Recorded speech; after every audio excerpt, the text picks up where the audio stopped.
Hi guys, मैं Sylvester kissing और आज हम लोग फोटोइलेक्ट्रिक इफेक्ट का न्यूमेरिकल सॉल्व करेंगे बच्चा। उस वीडियो को आप शॉर्ट वीडियो में दे देना, इसलिए मैंने किया था। ठीक है, नेक्स्ट क्वेश्चन है हमारे पास, कहना so that the de Broglie's wavelength, कैसे करना है, de Broglie's wavelength of an electron accelerated by a potential difference of b volt is given by lambda equal this. ये हमें प्रूव करना है। बच्चा किसके लिए कह रहा है? इलेक्ट्रॉन के लिए। किसके लिए बोल रहा है? किसके लिए बोल रहा है? हमें निकालना क्या, ये प्रूव करना है लैम्डा इक्वल दिस होता है। आपको पता है कि देखिए लैम्डा इक्वल पहले mass of electron, mass of electron कितना है? 9.1 इंटू 10⁻³ kg, 31 kg, सबको पता है। Yes sir. इसके बाद में इसमें लेना होता है काइनेटिक एनर्जी। क्या फाइंड करना है? काइनेटिक एनर्जी इसमें क्या ले लेंगे? ईवी। कितना ले लेंगे? ईवी। तो वेवलेंथ लैम्डा इक्वल क्या आएगा? h/√2m into kinetic energy. तो बच्चा लैम्डा इक्वल 6.6 10⁻34 h की value upon √2 mass of electron 9 suppose कर लेंगे 10⁻31 अप्रोक्सीमेटली वैल्यू ले ली, ठीक है ना। एंड काइनेटिक एनर्जी EB किसमें ली बच्चा? EB, ठीक है। आप ध्यान दीजिएगा लैम्डा इक्वल, यदि हम रूट में निकालना है दिख गया ना ऊपर, तो पूरे को रूट में करना है ऐसे, कोई प्रॉब्लम? देखिए 6.6 इंटू 6.6 लिख लेंगे 10⁻34 और -34 दो बार कर लिया क्योंकि रूट में किया, स्क्वायर हो गया। नहीं बात समझ में आई? हाँ। 2 का स्क्वायर 4, अगर 2 को रूट में लिखेंगे तो 2 इंटू 2 लिखेंगे। ऐसे ही इसको रूट में लिखा तो ये हो गया। और 10⁻31 ऊपर जाके किसका हो जाएगा?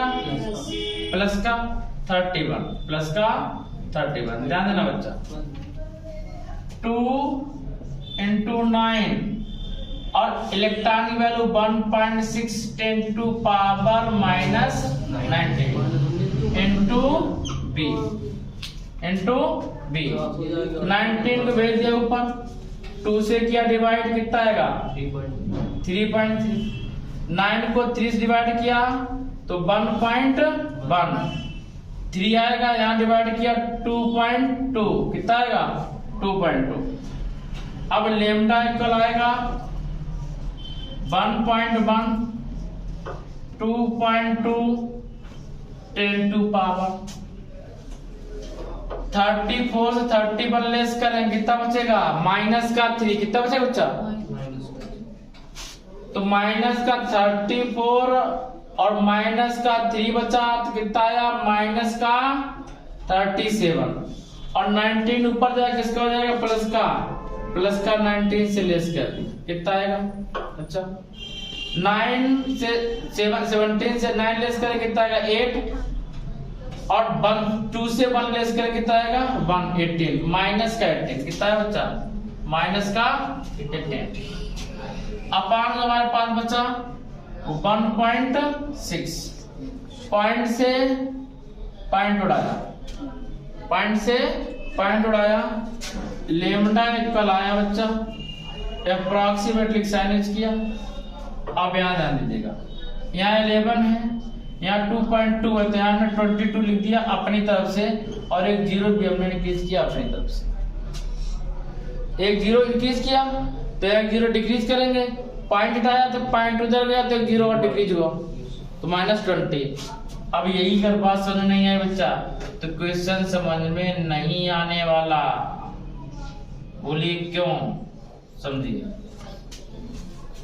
ये 2.2 था तो हमने 22 लिखा, यानी कि पॉइंट को हमने आगे बढ़ा दिया, कितने डिजिट आगे बढ़ाया? 1 डिजिट। तो अपने से दूर जाता तो क्या होता है? माइनस। तो 18 का कितना हो गया?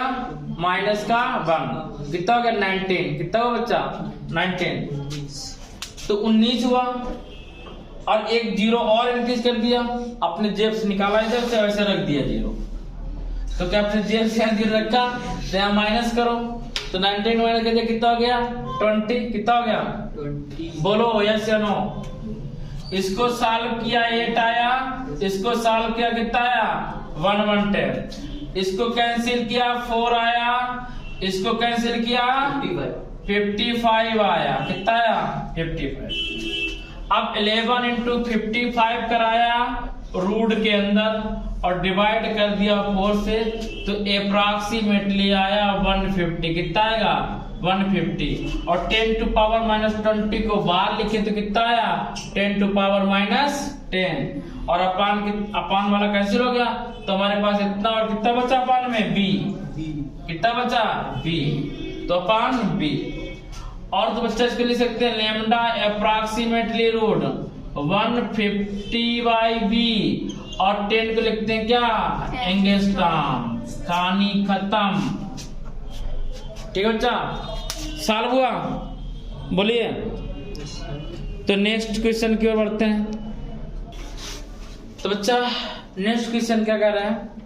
कह रहा है कि an electron is moving with a velocity of with a speed of 0.5 into 10 to power 3 metre पर सेकेंड। ये इसकी स्पीड है इलेक्ट्रॉन की। Find de Broglie's wavelength associated with it। इसकी वेवलेंथ फाइंड करनी। क्या फाइंड करनी है? वेवलेंथ। बच्चा इस टाइप के क्वेश्चन हम जी बार बार प्रैक्टिस करवा रहे हैं। क्वेश्चन के 1 से 1% क्वेश्चन एग्जाम में आता है। और बच्चा अब हम आपको बताएं, यदि आपको बेहतरीन मार्क्स लाने हैं तो आपको अभी भी सीबीएसई बोर्ड वालों के लिए 2 मंथ है और यूपी बोर्ड वालों के लगभग 4 मंथ भी है। ठीक है ना? देखिए जनवरी, फरवरी, मार्च में है। अब मार्च में कब 3 मंथ कंप्लीट है? जनवरी, फरवरी, मार्च। ठीक है ना? मार्च के एंड में एग्जाम होंगे, स्टार्टिंग में होंगे, एंड में नहीं स्टार्टिंग में। मीन्स 2 मंथ बचे। ये यूपी बोर्ड वालों के लिए है, यूपी बोर्ड के लिए, सॉरी गलती हो गई काउंट करने में। और केवल जनवरी और प्लस 15 फरवरी ये सीबीएसई बोर्ड वालों के लिए बच्चा। ठीक है ना? अब आपको अपने चैप्टर डिवाइड करिए कि फिजिक्स में कितने चैप्टर हैं, मैथ में कितने चैप्टर हैं, केमिस्ट्री में कितने चैप्टर हैं, इंग्लिश में कितने चैप्टर हैं, हिंदी में कितने चैप्टर हैं, कंप्यूटर में कितने चैप्टर हैं। अपने चैप्टर डिवाइड करिएगा। जो सिलेबस होना था वो होता रहेगा, लेकिन अपने आप से खुद चैप्टर डिवाइड करिए। और इसके बाद में यदि आपके पास कोई भी बुक है तो उसमें पीरियड लिखे हुए हैं कि ये इतने मार्क्स का, ये इतने मार्क्स का है। हम बेसिकली फिजिक्स के बारे में बात करेंगे, फिजिक्स और मैथ के बारे में। वो हम आपको टाइम पीरियड बता देंगे कि कितने टाइम पे कितना पढ़ना है। कौन ज्यादा वेटेज वाला है? जिनको ये लग रहा है, कुछ बच्चे ऐसे होते हैं कि हम पास ही नहीं होंगे, ठीक है ना, तो उनको जो ज्यादा वेटेज वाले चैप्टर हैं वो पढ़ लेने चाहिए, जिससे उनका 60-70% मार्क्स आ जाए। कुछ को लगता है कि हमारा 50% मार्क्स लेके पास होंगे, तो उनको वेटेज का और उनको जो सिंपल चैप्टर लग रहा है वो पढ़ लें, और जो चैप्टर उनको टफ लग रहा है उनको छोड़ दें, तो उनके 80% तक मार्क्स आ जाएंगे। और जो 70% वाले हैं, रियलिटी में जो 70% वाले हैं वो अपना हर चैप्टर पे ध्यान दें इक्वली। और बच्चा ध्यान कैसे देना है ये सब हम टेबल बना के किसी दिन बताएंगे, ठीक है ना। और तब आपके 90 से अबव मार्क्स आएंगे और आपके मार्क्स आ सकते हैं, ठीक है ना। बहुत टफ नहीं होता है, बहुत सिंपल है, केवल आपको टाइम मैनेजमेंट करना है। अब कुछ बच्चे क्या करते हैं कि जो पढ़ाई नहीं कर रहे हैं, कम से कम देखिए जिसको लाना है 70 तक उसको 6 आवर पढ़ना पड़ेगा, और जिसको लाना है 90 प्लस, जो 70 से 90 के बीच में लाना चाहते हैं, 80 से 90 लाना चाहते हैं, ठीक है ना, उनको बच्चा पढ़ना पड़ेगा लगभग 7 आवर और विद प्लानिंग। और जिनको 90 से अबव लाना है, 90 प्लस लाना है, उनको प्लान और प्लस अप्रॉक्स 10 आवर डेली पढ़ना पड़ेगा। अभी अगर 10 आवर पढ़ लिए तो फिर हम गारंटी लेते हैं कि वो 90% से अबव लेके आए। इसका हम आपको चैप्टर वाइज किसी दिन समझाएंगे, ये बहुत जरूरी है, पढ़ने जाना जरूरी है। समझा देंगे कौन चैप्टर कितने वेटेज का है, ठीक है ना, किस चैप्टर में न्यूमेरिकल पढ़ने चाहिए, किस चैप्टर में थ्योरी पढ़नी चाहिए, हम आपको समझा देंगे। कुछ बच्चे होते हैं कि एक ही दो चैप्टर में लगे रहते हैं, पता चले फर्स्ट चैप्टर पकड़ लिया, इलेक्ट्रोस्टैटिक 12 वाले, और इलेक्ट्रोस्टैटिक से डेरिवेशन एक दो आ सकते हैं, बता देंगे डेरिवेशन क्या है, डेफिनेशन आती नहीं है, न्यूमेरिकल आते नहीं है, ठीक है ना। इसके बाद कैपेसिटर से आता है, गॉस थ्योरम से एक दो क्वेश्चन आते हैं, और वो सर्टेन कौन सा क्वेश्चन आता है। अब देखिए, अब प्रोफेसर नहीं बनना था मैं, अब जो प्रोफेसर बनना था बन लिया, अब हमें केवल एग्जाम टाइम पढ़ाना है। एग्जाम टाइम पे क्या पढ़ना है, कैसे पढ़ना है, वो आपको बताएंगे। इस क्वेश्चन को पहले सॉल्व करते हैं और फिर नेक्स्ट डे मींस मंडे को हम लोग मिलते हैं और फिर हम इस पे चर्चा कर लेते हैं, ठीक है ना। तो चलिए हम स्टार्ट करते हैं बच्चा क्वेश्चन को, ध्यान दीजिए जरा। कह रहा कि इसमें जो वेलोसिटी है, स्पीड है 0.5 इंटू 10⁻³ मीटर पर सेकेंड, ठीक है ना। और कह रहा कि और इसमें कुछ दिया नहीं गया, कह रहा de Broglie वेवलेंथ लगानी है। अब कुछ मान भाव होंगे, वो क्या करेंगे, लगाएंगे h/√2ke/m, 2ke/m, ठीक है ना। तो चलो मास मिल जाएगा, लेकिन वेलोसिटी क्या करेंगे, तो डबल वन फाइंड करेंगे। तो हम लोगों ने ये पढ़ा है, आपको याद है कि P = h/λ, और आप सबको पता है कि P इक्वल क्या होता है, mb, तो लैम्डा इक्वल क्या हो जाएगा, h/p, क्या हो जाएगा, h/p। देखो ये वाला P यहाँ कर दिया और P की वैल्यू पुट अप कर तो क्या हो जाएगा, mb। क्वेश्चन खत्म बच्चा। Lambda equal 6.6 10⁻⁻34। अब बच्चा यहाँ पे h की वैल्यू वैसे याद करनी चाहिए, और याद नहीं है तो क्वेश्चन पेपर में फर्स्ट पार्ट पे लिखा रहेगा, ठीक है ना। और अपन मास, आप किसका मास लेंगे, न्यूट्रॉन लेंगे। कुछ बच्चे तो न्यूट्रॉन रहते हैं, कभी इससे पहले न्यूट्रॉन का मास रखा था। अरे उससे मतलब नहीं, हमें क्वेश्चन देखना क्या लिखा, एन इलेक्ट्रॉन इज मूविंग। यदि कह रहा था एन प्रोटॉन का लेना था तो प्रोटॉन P लिखा होता तो प्रोटॉन का मास रखते, इलेक्ट्रॉन कह रहा तो इलेक्ट्रॉन का मास रखेंगे। मूव कौन कर रहा है, इलेक्ट्रॉन, ना कि प्रोटॉन, ठीक है ना। यदि प्रोटॉन दिया रहता, न्यूट्रॉन दिया रहता तो उसकी काइनेटिक एनर्जी दी रहती, क्या दी रहती बच्चा, काइनेटिक एनर्जी। यहाँ दिया गया मूविंग की बात कर रहा तो क्या दिया रहेगा, इलेक्ट्रॉन, क्या दिया रहेगा, इलेक्ट्रॉन। तो मास ऑफ इलेक्ट्रॉन सबको पता होना चाहिए 9.1 10⁻31, और वेलोसिटी ऑलरेडी पता है 0.5 और 10⁻³ बच्चा। लैम्डा इक्वल 6.6 अपान 9.1 को 9 से पोच किया, 0.5 इंटू 10⁻34 माइनस का 31 ऊपर जाएगा, प्लस का हो जाएगा।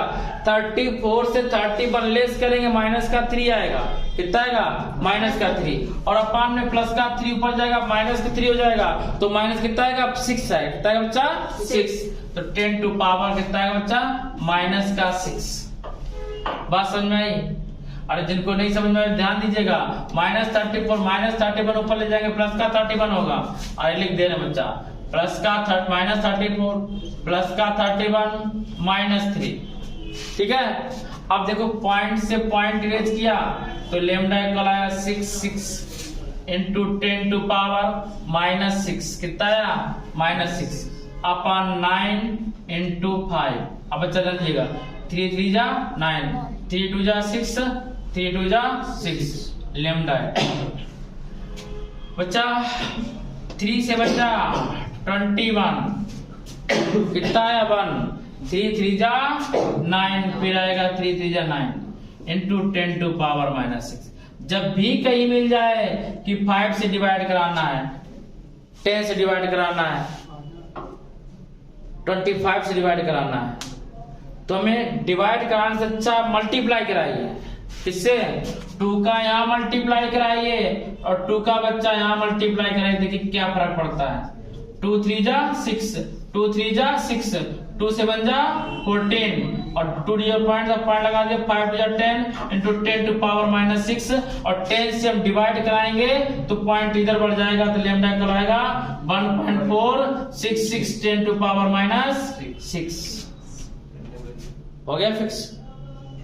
तो this is the value of lambda, this is the value of lambda. और अच्छा आंसर लिखना चाहे यहीं से छोड़ देंगे तब भी मार्क्स पूरे मिलेंगे।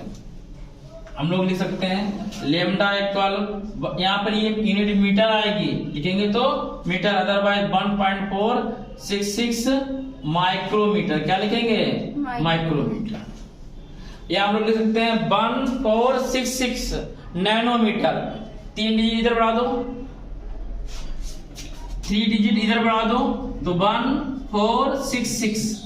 अब -6 था, -3 हो गया, तो नैनोमीटर क्या जाएगा? नैनोमीटर। बोले सर कंफ्यूज हो गए कौन सा आंसर लिखना है?